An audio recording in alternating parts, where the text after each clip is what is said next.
Nashik breaking दिवाळीनंतर स्थानिक स्वराज्य संस्थांच्या निवडणुका होण्याचे संकेत.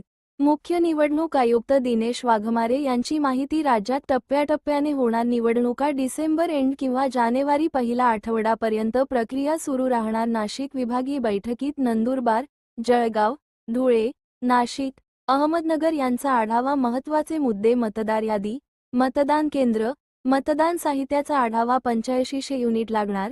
मनुष्यबळाची तयारी. पूर्ण निवडणूक स्टँडर्ड पद्धतीने होणार. वॉर्ड आरक्षण निश्चित करणे गरजेचे. मतदार यादीसाठी 1 जुलैपर्यंत असलेले नाव ग्राह्य. वॉर्ड रचना 2011च्या जनगणनेनुसार ओबीसी आरक्षण. लॉटरी व रोटेशन पद्धतीने निवडणुकीची स्थिती. 30% मतदान केंद्र वाढवले. सर्वोच्च न्यायालयाच्या निर्णयानुसार पुढील प्रक्रिया. दिवाळीनंतर निवडणुका होण्याची शक्यता. डेज न्यूज मराठी प्रतिनिधी एजाज शेख, नाशिक.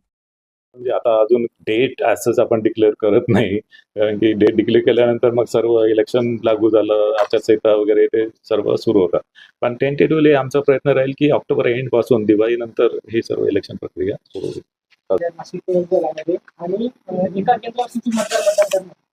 एका केंद्रावर साधारणतः ऍक्च्युली म्हणजे मॅक्झिमम 900चा फिगर आम्ही दिलेला आहे, कारण की त्याचं कारण असं आहे की जरी विधानसभा इलेक्शनमध्ये एका केंद्रावर 1200 जरी मतदार जरी असेल, पण इथे आपण महापालिकेचं इलेक्शन जर बघितलं तर महापालिकेमध्ये एका वॉर्डमध्ये चार मेंबर्स निवडून द्यायचे आहेत. त्याच्यामुळे त्या 4 बटन त्याला दाबायला आणि एक एंड बटन दाबायला तर त्याला वेळ लागणार आहे. त्याच्यामुळे आपण टेंटेटिव्हली 900 मतदार एका मतदान केंद्रावर असायला पाहिजे. तर या दृष्टीने आम्ही प्लॅनिंग केलेलं आहे. त्यासाठी टोटल जे आहे ते या निवडणुकीमध्ये 21,573 इतके एकूण मतदान केंद्र राहणार आहे आणि मागील निवडणुकीमध्ये 15,940 इतके मतदान केंद्र होते. म्हणजे साधारणतः याचं किती 30%, साधारणतः 30% मतदान केंद्र वाढलेले आहे. पूर्ण डिव्हिजन कसे असणार आहेत निवडणुका, म्हणजे आधी महापालिका, जिल्हा परिषद, नगरपंचायत या संदर्भात काही निर्णय किंवा अशा बैठकीत काही चर्चा वगैरे?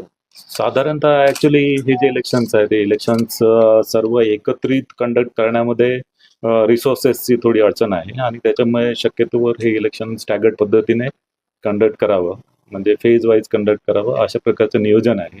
मात्र कुठलं पहिले घ्यायचं, म्हणजे जिल्हा परिषद पंचायत समिती पहिले घ्यायचं किंवा नगर परिषद पहिले घ्यायचं किंवा महापालिका पहिले घ्यायचं या संदर्भात अजून निश्चिती झालेली नाही. कारण की याची जी बेसिकली पहिली स्टेप असते या इलेक्शन, जसं इलेक्शन कमिशनकडचे जे इलेक्शन असते त्याच्यामध्ये आणि हे इलेक्शन याच्यामध्ये फार मोठा फरक असा आहे की या इलेक्शनमधल्या ज्या स्टेप्स आहेत यामध्ये पहिले